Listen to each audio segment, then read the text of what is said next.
So far, where are we? Because it's been a while. I think you were here when about a week after being appointed, and just getting used to where the desk was and everything else. But it's been a while now, and a little progress.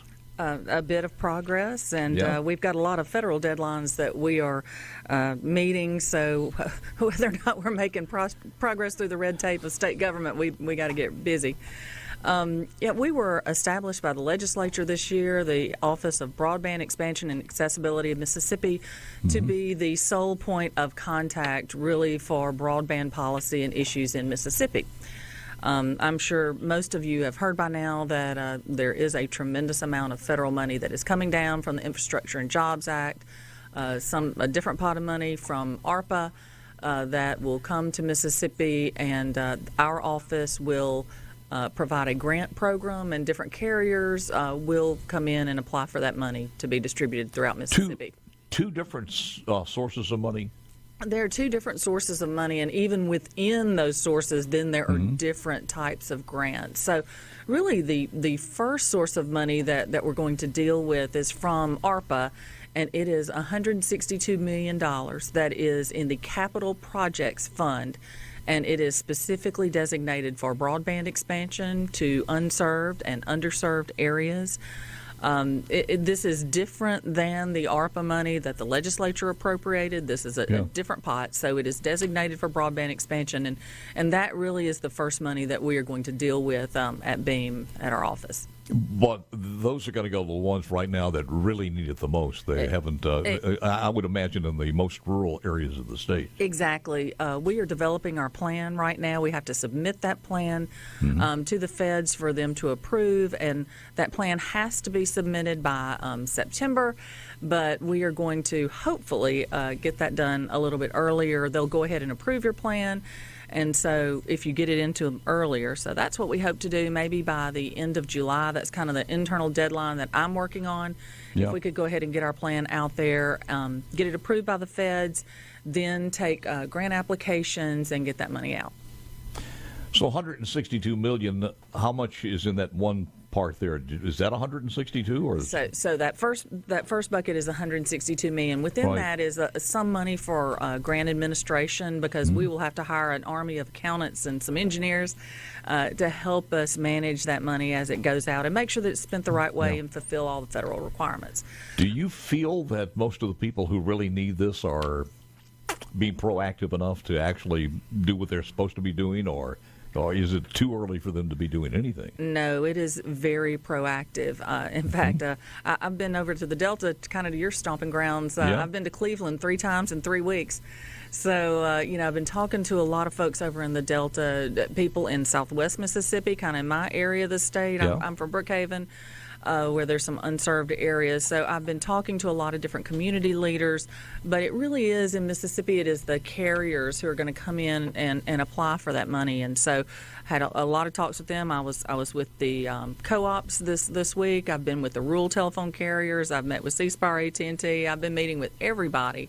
And I think we all realize that this is such an opportunity. Paul, this $162 million is the smaller pot of money. After that, there is a much larger pot of money that is coming down from the feds. We're not sure exactly how much it's going to be, but we think it is close to $1 billion with a B.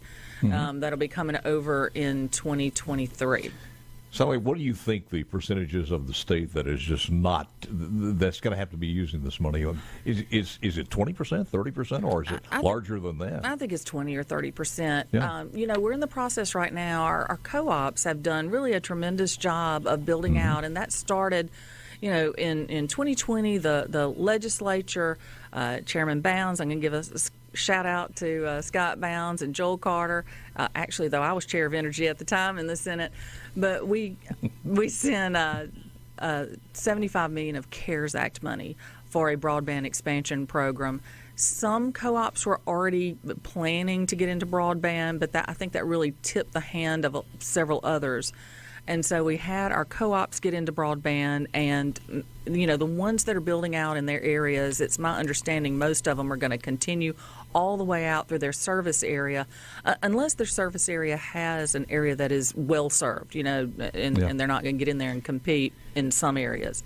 Are the existing EPAs using telephone lines, or are they coming in with fiber underground? They're using aerial fiber on the poles. And, on the poles? Yes, on the poles. And so we've got fiber that has been up now since right at the beginning of 2021. And so it has kind of stood the test of time. It's been through, I think we've had a hurricane and an ice storm since then. Certainly there's some problems every now and then, just like anything on a pole, but it's been very durable. I know we had a lot of questions kind of about that and whether that would work, but it is working. I forgot how many EPAs we have out there, but I think the vast majority of them were participating in one way or the other. Yeah, we've got 25 EPAs, I believe, and we've got about 17 who have committed to expanding broadband in their areas and serving.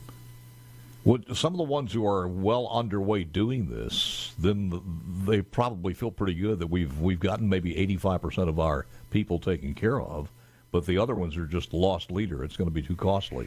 So they could use some of that money, too, to go on and finish it out? Yes, exactly. And I expect this $162 million, I expect a good portion of it will go to co-ops. I expect a portion of it to go to some of those rural telephone companies around the state. And then I think what I hear when I talk around different places, there are a lot of folks who come up to me and say, man, the fiber goes right to the end of my road, to the end of my subdivision or the end of this county road. And so I think we've got a lot of different little donut holes around the state. And so I'm going to encourage the carriers, if we could put some money into last mile. Maybe the fiber's already there, but they need that last mile connection. And it's just been too costly to serve those areas. So, perhaps that could be a big bang for our buck. And, I'm looking at a lot of other states. There are 4 states who've already had their plans approved. Louisiana is one. I know their director of broadband. I've been talking with him. Actually, he has great Mississippi ties. His parents were at Mississippi State, I think, for a while. So, I've been watching other states and really a combination of last mile and then just fiber out there to reach our unserved is what we're going to work on in this grant plan as we move forward. Who's ahead of any particular part of the state's ahead of everybody else as far as the EPAs are concerned? That's hard to say. They're really scattered out. The coast has done a great job, and up in North Mississippi, there's a couple of EPAs. All of these EPAs are different. And I visited the 15 that participated in CARES Act money. When we got finished, I went and visited each one so I could see their project and make sure everything was where it was supposed to be. And what I really came away with is each EPA is totally different. Their structure's different. They just have a different feel. Some of them have only one county. And, if you're a one-county EPA, it is much easier to build out broadband in that one county. If you stretch across 4 rural counties like Southwest perhaps, and in Southwest Mississippi, some of those, it becomes much more difficult. So, each EPA has to take that up. Their board looks at it and makes that decision. Some people are asking on C Spire text line exactly what do you get with that? What's the speed? And also, do you get television? We'll talk about all of that when we come back with the director of the Mississippi Office of Broadband Expansion and Accessibility, Sally Doty. When we return, Richard Cross will talk about what happened in Omaha yesterday at 8:05. And then candidate for District 3, one of the Michaels, Michael Cassidy, joins me coming up at 8:30 dust. Let me get back to Sally Doty, Director, Mississippi Office of Broadband Expansion and Accessibility. And people were asking, what do they get? What's the rules and regulations for this? Because the EPAs are member-owned. So is there going to be regulations as far as the cost of that? Or is that all of that is up to the individual EPAs? And I don't want to just focus on the EPAs. So this is not money that is just going to the EPAs, although they have been a big player in this. So I just want to make that clear. But yes, they will set the cost for it. Although with this federal money, there is required to be a low-cost option.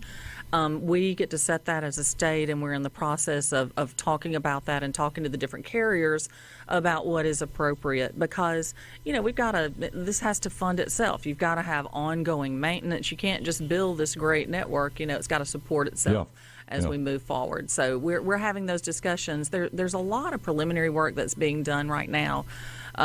We have to submit a 5-year plan to the Fed, so we're in the process of all that. But the speeds, it's great speeds. 100 up, 100 down is the symmetrical speed for the 162 million for that first bit that's coming down. Now, this would have nothing to do with television channels. It all with the internet itself, right? It's the internet. Then if you subscribe to a streaming service, then you can get that. But this is just internet. It's about the same thing today because your TVs are internet connected. Yeah, that's just the way of the world now. And there's some questions popping up over here on the text line. Yeah, you see those too. So if you see any that you want to answer, certainly go for it. I do. So. And man, we've got one guy who's got a lot of questions, and certainly this is federal money that's coming into the state, and the thought is that internet now is a basic utility. We would not have had electricity built out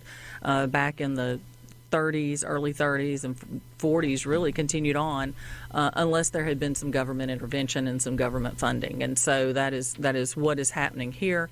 We've got to be able to get broadband out and get internet out to our farmland, because now, and you, Paul, you might be more aware of all of this than I am, but the tractors and combines and everything now, they are full of all sorts of equipment for precision agriculture, and we're not able to take advantage of that in our farmland. So, it's for many different reasons, internet is just such a part of our life, and it is only going to increase in the future. And I don't think you and I can even imagine how it's going to be needed in the future. Everything is connected on the internet. I mean, you can't do it without it. We were talking about that, and I was a long way away from technology with a small Ford tractor. But I mean, even today, you can mow your lawn by just clicking something on your phone, and it's like the robot vacuum in the house to robot mow the lawn. There's commercials out there now for sprinkler systems that are all Wi-Fi connected. So everything you do now, and it is most important to do that. Well, and when you get down to it, it's education. Education is going to be dependent on internet connectivity, and there are so many opportunities for remote work. I heard a friend of a friend told me that there was a bookkeeper in Brookhaven who was working for the local accounting firm, who just got a job out of New York, almost tripling her salary. It's a remote job, through, her computer. So there are going to be a lot of opportunities, and I think this might, and pray that it will help us with some of the brain drain that we've had. Let's keep some of our kids at home. You don't have to go live in a teeny tiny apartment in some concrete jungle. You can have 5 acres in Mississippi and get on your computer every day and do your work.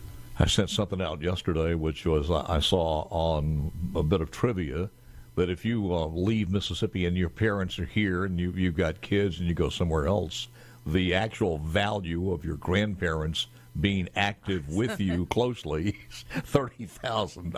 I saw that. It's another reason to kind of think about staying at home. But you're absolutely right. Most of what you can do, just about any of it from the state. And I was looking at some of the economic numbers. I'll see if I can pull that story up here. But our economy is on fire. And looks pretty darn good. And if you look from the first time you served in the state legislature to now, we have come so far. This last legislative session has got to be one that even impressed you. Oh, it certainly impressed me. I mean, the budget, the revenue numbers are up. And I would have loved to be in a session where we had, more money than we knew what to do with. We were always stretching and stretching. So, there are just so many opportunities. It is just a different economy. It is a digital economy. Yeah. And broadband is going to be so much more important for education and health care as we move forward. And we've got to make that available for all of our citizens, accessible. And then it's up to them to participate in the service. I did want to talk to you about one other thing that we're going to be doing. So the larger pot of money that's coming over in 2023 is going to be dependent on calculated out by unserved and underserved areas in the state. So we're going to be undertaking a mapping process pretty soon. We're going to have a contractor that helps us do that. But then also we're going to be asking people around the state to participate.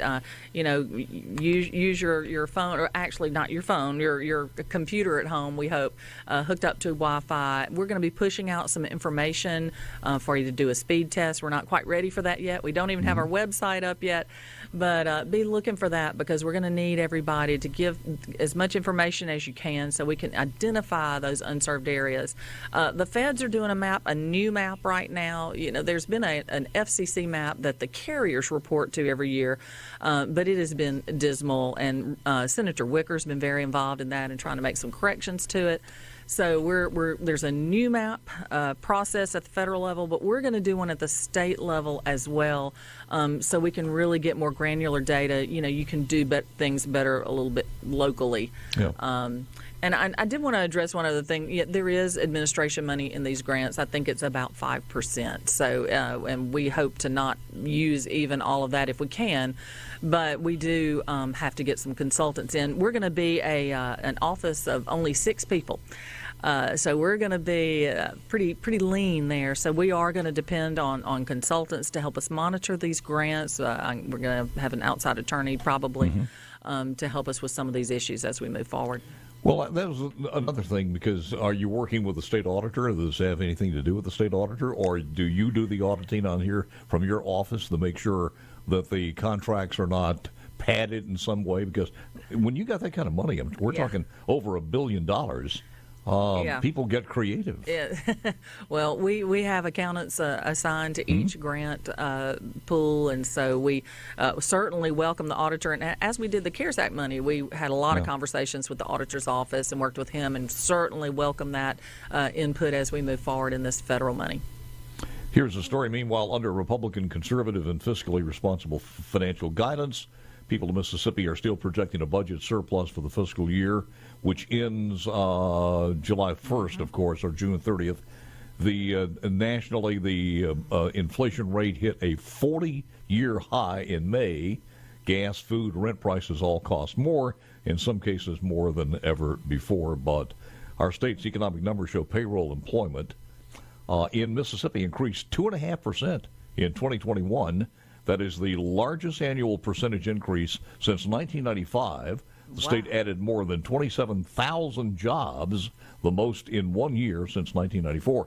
And you did hear that correction on the census, where instead of losing, 6,000? Yeah. We actually gained about 150,000. And I just think this broadband effort is going to help. As I went out and visited the EPAs, I ran into an older gentleman who had family farmland, who had always farmed, and his kids had come home. They both had remote work jobs with large Fortune 500 companies, and they'd come home, and they said, we had no idea we could get this fast internet out here in the middle. I can't remember what county it was in, but up in North Mississippi somewhere. But it's just so great to see it. If you think about some of those kids who maybe want to stay at home and farm and also get maybe to continue their education, that internet connection there to wherever the college is or whatever they're doing, it's so beneficial in so many different ways. And telehealth as well. I think that is going to be an explosion in our telehealth. That is absolutely. I mean, that's just going to continue. But also a lot of things also as far as security and the ability to add more safety in the rural areas. There's just so many different things that we could bring up. Sally, it's always good. I thank you for coming in. Appreciate it very much. Thanks for Anytime you need us, give us a call. We appreciate you. I'll be in touch when we get in the middle of our mapping effort, okay? Thank you, ma'am. Appreciate it. Richard.